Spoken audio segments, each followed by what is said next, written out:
और सबसे पहले आपको बताएंगे कि भारत ने आबी जहरीत का आगाज कर दिया है। बगैर मुत्तला किए मुजफ्फराबाद के इलाके हटियां बाला में दरियाए जहलम में पानी छोड़ दिया गया। दरिया में शदीद तूग़यानी है। मुजफ्फराबाद इंतजामिया ने आबी इमरजेंसी नाफिज कर दी है। भारत की जानिब से 22 से 25 फुट तक पानी छोड़ा गया, जिससे दरियाए जहलम में शदीद तूग़यानी आ गई और दरिया की सतह 6 से 7 फुट तक बुलंद हो गई। सैलाबी रेले में गाड़ियां और बकरियां भी फंस गईं।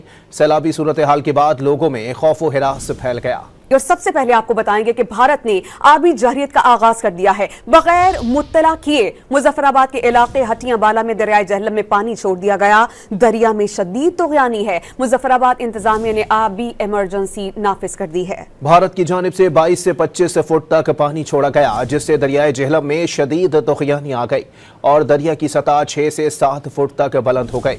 सैलाबी रेले में गाड़ियां और बकरियां भी फंस गईं। सैलाबी सूरत हाल के बाद लोगों में खौफ व हिरास फैल गया।